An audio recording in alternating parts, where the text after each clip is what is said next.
Então, essa aqui nós está urge governo e lá gamita hope mais sincero de essa aqui também nós atrese tanto moção como amenda, uma amenda para tratamento de presupuesto, caminho que nós pede para gasto de governo e alocar placa para direita, entre outros, e plante aqui, pero também mais de centro de caia grande, promenada, para seguir e trabalho de envelhecimento dessa aqui.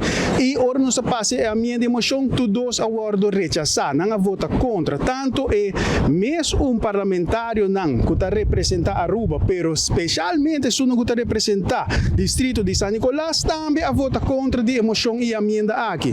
Pero nós não give up, nós sabemos de tratamento de presupuesto de TPEF, que é parte de Tourist Product Enhancement Fund, caminho que nós volve três uma amenda e uma moção para envelhecimento de setor aqui e vai mais para riba.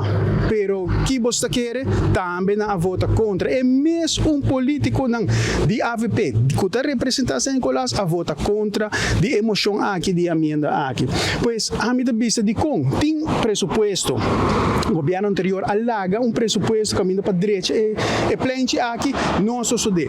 Nós sabemos uma moção para urgir governo para a direita, entre outros, caminho não para chegar na Cerro Colorado, pero também plante aqui, também a ordem rechazar para o governo e para o parlamento de Aruba. Não sabe que o caminho não para Cerro Colorado não work. Ora bota corre bem, bota dentro San Nicolás e caminho não tudo a serra não tem erva tá cresce, sociedade sem fim. Cerro Colorado, sociedade sem fim. Show não, laga nós não se corre, hasi campanha assim da braça outro sunchi outro, bang hasi trabalho não.